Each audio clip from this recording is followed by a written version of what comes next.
अपने खुद के पेरेंट्स को बोले तो उसके, अगर उसने अपने ही पेरेंट्स को बोला है तो उसके माताजी और पिताजी को उसे पकड़ के ना कहाँ का डंडे से मारते हुए त्रिवेणी में जाके डबा देना चाहिए उसको। लेकिन कॉमेडी उसने अपने माँ बाप के लिए बोला भाई, कॉमेडी के लिए इस तरीके से बोलना था जी। अब वो उसके माँ बाप से जाके पूछो कि उसको ठीक लग रहा है, और आप सुन क्यों रहे, आप देख क्यों रहे, हमने तो नहीं देखा। क्या है इंसान का चित्त, क्या है। 3 दिन हो चुके हैं, रणवीर इलाहाबादी रुपये का नाम नहीं ले रहे हैं। कारण आप सब लोगों को ऑलरेडी पहले ही पता होगा। इसके साथ साथ समय रहना अपूजा मखेजा का भी बयान ले चुका है और पूरे राज्य के अंदर एफआईआर हो रही है और इंटरनेट पर दूसरे कॉमेडियन उनको कॉमेडी का मर्यादा समझा रहे हैं। और असम की राजधानी गुवाहाटी के अंदर उनके ऊपर केस दर्ज कर लिया गया है। दूसरे सेलिब्रिटी भी रणवीर इलाहाबादी की इस क्रूरता को कमेंट को लेकर लगातार आलोचना कर रहे हैं।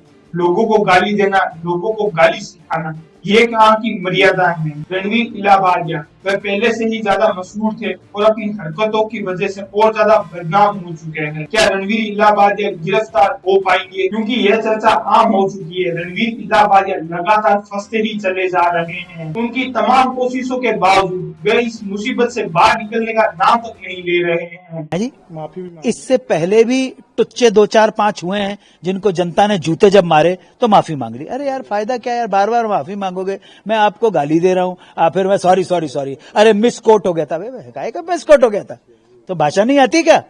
पुलिस उनको गिरफ्तार होने के लिए लगातार छापेमारी कर रही है और रणवीर इलाहाबादी गिरफ्तार होने के लिए लगातार डर रहे हैं। गिरफ्तारी से बचने के लिए रणवीर इलाहाबादी ने सुप्रीम कोर्ट का मुख किया और सुप्रीम कोर्ट ने भी अपनी याचिका को दायर किया है। उन्होंने अपने ऊपर हुई सारी एफआईआर को रद्द करने की मांग की है और रणवीर इलाहाबादी के वकील अभिनव डीवाई चंद्रचूड़, जिनके खिलाफ कई राज्यों के अंदर एफआईआर दर्ज की गई है और उनको गुवाहाटी पुलिस लगातार पूछताछ के लिए बुला भी रही है। कोर्ट उनके खिलाफ सारी एफआईआर को एक जगह होने का आदेश दे ताकि उनको जगह जगह भागदौड़ करनी ना पड़े। और सुप्रीम कोर्ट ने भी उनको इस बात के लिए मना कर दिया है। सुप्रीम कोर्ट ने भी रणवीर इलाहाबादी को राहत देने से इसलिए मना कर दिया है। सुप्रीम कोर्ट ने बोला है कि अभी हमारे पास समय नहीं है। सीजीआई राजीव खन्ना की अध्यक्षता वाली पीठ ने यह बात कही है कि 2-3 दिनों के अंदर ये केस निष्ठ हो जाएगा, तब जाकर इसके ऊपर असल में सुनवाई की जाएगी। दरअसल असम के अंदर यूट्यूबर रणवीर इलाहाबादी और 5 अन्य लोगों के ऊपर केस दर्ज किया गया है। मुंबई में भी उनके ऊपर एक एफआईआर चार्जशीट फाइल की गई है। सामाजिक मर्यादा को भंग करना, सामाजिक तौर पर अश्लील बातें करना और लोगों को ऊपर, आम लोगों के ऊपर टिप्पणियां करना। इस शो के अंदर जो लगातार लोग पोस्ट कर रहे थे उनको जेल भी जाना पड़ सकता है। और उनकी तरफ से जो अभिनव चंद्रचूड़ जो वकील है वो लगातार इसको बचाने की कोशिश कर रहे हैं। सुप्रीम कोर्ट के अंदर काफी प्रतिष्ठित वकील है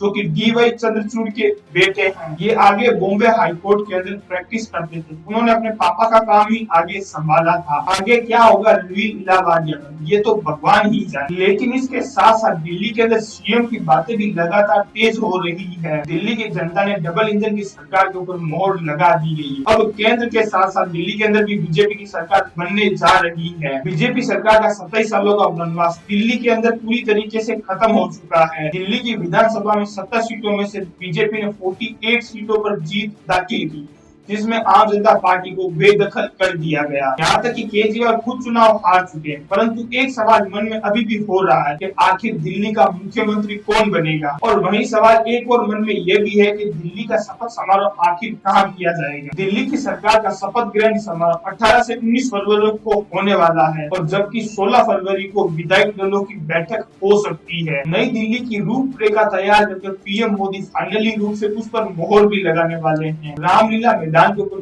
ग्रैंड सेरेमनी की जाएगी।